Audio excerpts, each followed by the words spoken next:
प्रश्न संख्या 2 एक्सरसाइज 12.1 वृत्त से संबंधित क्षेत्रफल क्लास 10 का क्वेश्चन नंबर 2। 42 सेंटीमीटर त्रिज्या वाले एक वृत्त से एक त्रिज खंड काटा जाता है।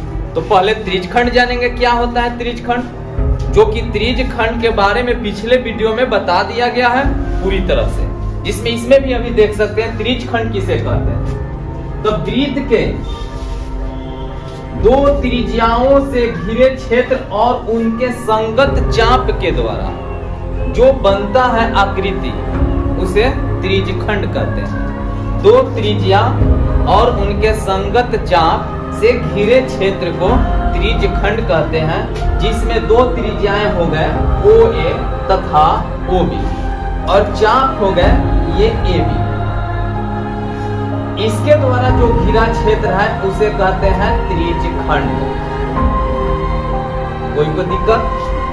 और ये केंद्रीय कोण होता है, जो केंद्र पर बना कोण दो त्रिज्याओं के साथ केंद्र पर बना कोण केंद्रीय कोण कहलाते हैं, जिसका मान 150 डिग्री प्रश्न में दिया गया। तो कोई दिक्कत त्रिज्यखंड से? यानी किताब में दिया है त्रिज्या 42 सेंटीमीटर और त्रिज्यखंड का कोण अर्थात थीटा बराबर 150 डिग्री। कोण को हम सूचित कर दिए थीटा से, अर्थात थीटा बराबर 150 डिग्री, या बोल सकते हैं कोण बराबर 150 डिग्री। तो चाप की लंबाई बताए, जिसका फार्मूला पिछले वीडियो में बता दिया गया है कि चाप की लंबाई क्या होता है और चाप होता क्या है। चाप की लंबाई प्राप्त करना है। तो यहां पर देखेंगे ये एक वृत्त हो गया, ये केंद्र हो गया, और केंद्र से परिधि तक की बीच की लंबाई को त्रिज्या कहते हैं। और यहां भी एक त्रिज्या हो गया, ये O केंद्र हो गया, OA एक त्रिज्या हो गया, OB एक त्रिज्या हो गया, और ये AB जो है यही हमारा चाप है। इस चाप की लंबाई हमें बताना है, इस चाप की लंबाई हमको बताना है। तो चाप की लंबाई का फार्मूला होगा, चाप की लंबाई का फार्मूला होता है पाई r थीटा बटा 180 degree. Pi r theta by 180 degree. Pi मतलब 22/7, r मतलब उस वृत्त के त्रिज्या या उस त्रिज्यखंड के त्रिज्या जो 42 सेंटीमीटर दिया हुआ है। थीटा मतलब उस वृत्त के केंद्र पर कोण कितना बनता है यानी 150 डिग्री, और बट्टा 180। इसे कैलकुलेशन करेंगे तो हमारा चाप की लंबाई प्राप्त होगा।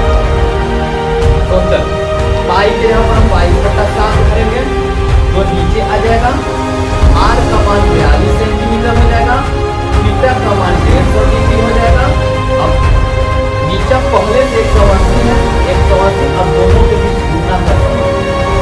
ये कैसे हुआ? ये 7 में 180 के पास कैसे क्या? तो हम पाई और 180 लेकर समझा रहे हैं। पाई का मान 22/7 और पहले से बट्टा में 180। इसका मतलब हुआ कि 22/7 को केवल 180 भाग दे रहा है। जब अकेला कोई संख्या भाग दे तो ठीक अपने ऊपर वाले अंक में गुना हो जाता है। जब किसी संख्या को कोई संख्या अकेले भाग दे यानी अंश केवल हो, अंश से भाग दे तो ठीक अपने ऊपर वाला में जाकर गुना हो जाता है। या एक और तरीका से समझोगे 22/7 भागा 180, जिसमें 180 के नीचे 1 होता है।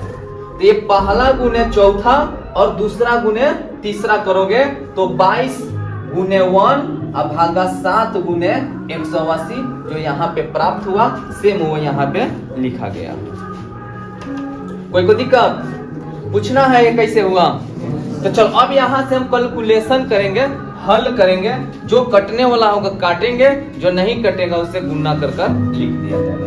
तो 1 शून्य से 1 शून्य खत्म, 7 से काटेंगे तो 7 छक्के 42, और फिर 6 से काटेंगे तो 6 3 18, फिर 3 से काटेंगे तो 3 5 15। और ये काटने के तरीका अपने ढंग से भी काट सकते हैं, अलग कर करके अगर ये समझ में नहीं है तो बोल सकते हो।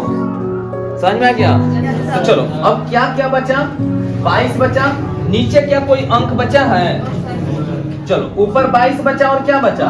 5। दोनों के अगर हम गुना करेंगे 22 में 5 से तो क्या होगा? तो 110। अब मात्रक क्या लिखेंगे? सेंटीमीटर लिखेंगे कि सेंटीमीटर स्क्वायर लिखेंगे कि सेंटीमीटर क्यूब लिखेंगे? तो यहाँ पे मात्रक किसका हो जाएगा?